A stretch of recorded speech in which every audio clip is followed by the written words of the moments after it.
This conversation is sponsored by Readers Fully Booked.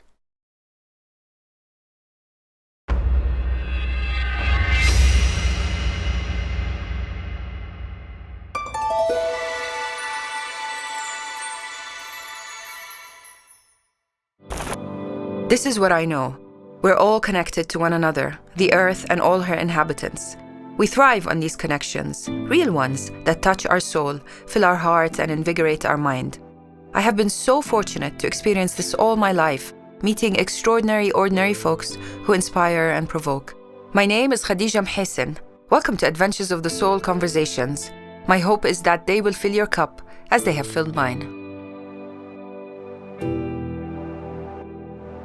And emerging research is that the model of education used to prepare workers It's not working.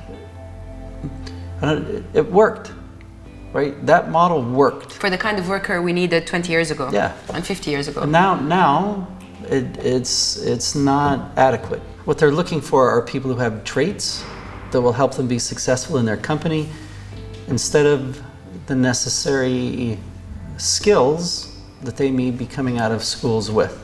That training is easy, right? Because if I've graduated with a degree in engineering, I have the core knowledge, but what they can't do is train people to collaborate and to problem solve and to Be nice. be nice to each other and empathetic and compassionate. And so I think learning is the ability to take information, knowledge, facts, and apply them to something that is useful, interesting, or relevant, either to you or to your work or to making this world a better place to be. Are a point to look at. How do they assess boring? Because we look at your scores and we look at what else they do, and they don't do anything. Right? They don't inspire us. They don't interest us. Is what parents think they want for their kids and what the kids want for themselves. Oftentimes, is it a conflict point? You've often heard me talk about the importance of the partnership between the school, the parents, and the kids. Collaboration. Because only if those three are working, will kids experience, true holistic success. A couple of years ago, we shifted our whole thinking around homework with elementary kids. And to some parents, it was shocking because we said, we're not going to give your fourth grade child 3 hours of homework because it doesn't make any sense. What we want you to do and what will have the most impact is if you read to them. Like, rigor is not 5 hours of homework every night, the drill and kill of math problems, right? It's because 5 hours of homework is just mind-numbing. And everything we know about the brain and research on the brain, it's just counterproductive.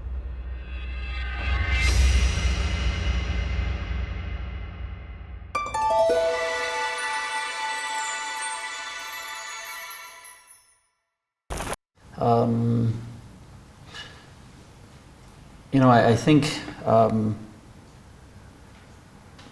in your life or in the lives of anybody in this room, right, when you walk out the door, how much homework are you going to have? Are you going to have 5 hours of homework that isn't tied to anything that you're interested in or relevant to? I think that's a really weak argument.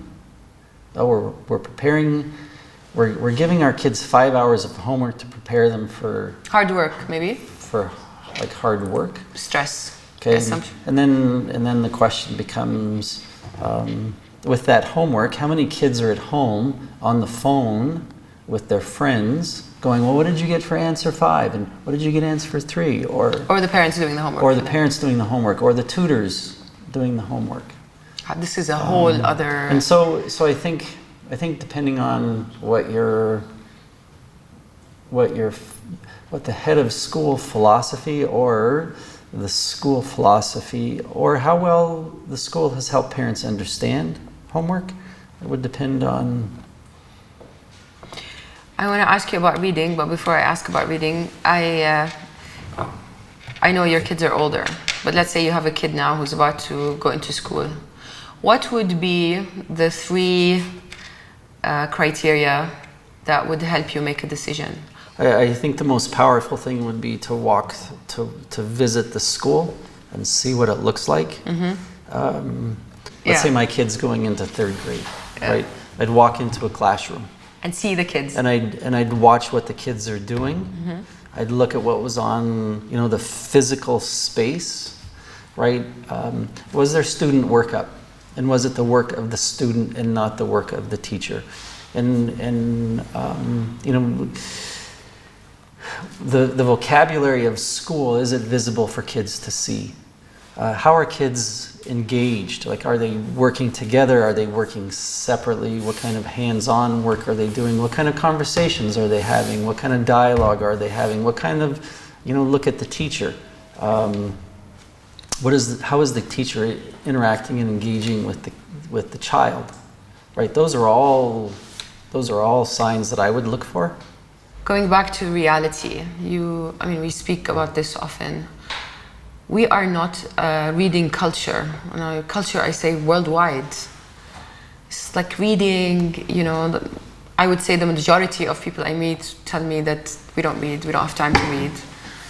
And yet you still insist that this is something that you have to instill in your kids. How do you, if you cannot embody this in your life, how can you expect that your kids will? I don't know, I guess my mom would always say, you always have time for what you want to make time for, right? True, agreed. So if you want to take time to read, you'll find the time. And I think part of that goes back to providing kids with literature that they can connect with and be interested in. Irresistible. Right, and so part of it goes, you know, one of the biggest challenges in elementary school is getting boys to read and write. Why is that? Is it generally it's because, you know, a 4th grade boy, right, wants to write about, you know, guns and violence and sports and football and body parts and body noises and... Is that physiological, like in the brain development? Yeah, I think it's, I mean, it's probably a gross generalization, but, you know, boys are different than girls. And their brains develop differently, and they have different interests, and, you know, it goes back to the chemical makeup and all kinds of things. How does that make reading a problem? Is finding relevant? So what has happened historically, and this I probably am speaking more of American schools, most of the teachers in the elementary school are females. And so the females want their students to be writing about, you know, flowers and rainbows and nice things, and they don't like the fact that boys are writing about, you know, fighting.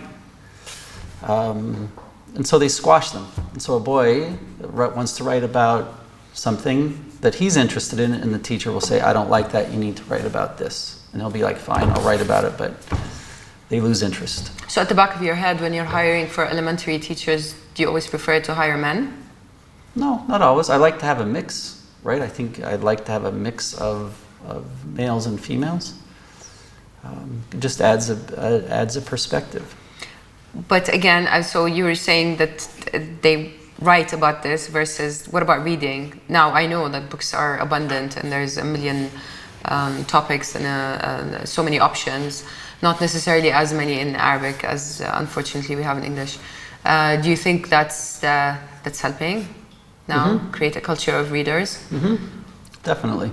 I see a lot of kids reading. They walk into a classroom. Our middle school has a designated time every day to read. And you walk up to the 4th floor and it's quiet because everybody's reading. Tell me about your, so you say as a school you sit and think about what kind of leaders and the student profile that we want to create. time where we just have to wrap up in a bit. What is the formula of a holistic young leader in your mind? What are the elements that make up a leader that is living their fullest potential? What are the elements? When you give these kids their certificates? Yeah, I think, for me, again, I go back to the student profile, right? If we're graduating kids that exemplify our student profile, that's the greatest success for me.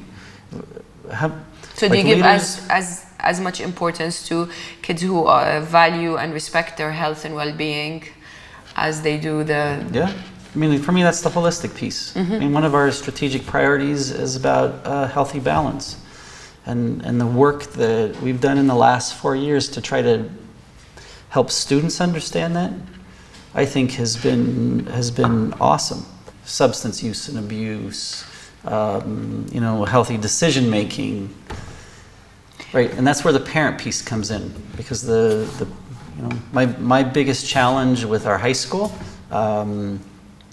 is trying to help parents understand the adverse effect that substance use, particularly alcohol, has on their kids. And now you have with there's a whole other, we keep being faced with new things like vaping. The vaping right, it's all... Yeah, I think this needs another conversation.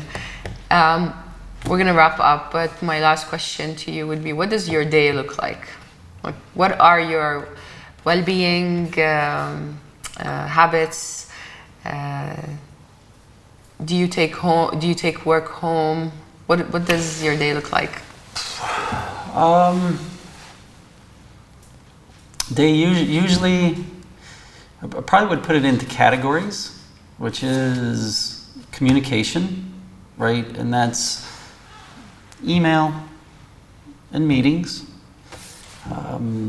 It's the collaboration, which is me connecting with people that impact my world, right? And so it's the principals, it's the nurse, it's things that people I rely on to get things done and move us forward.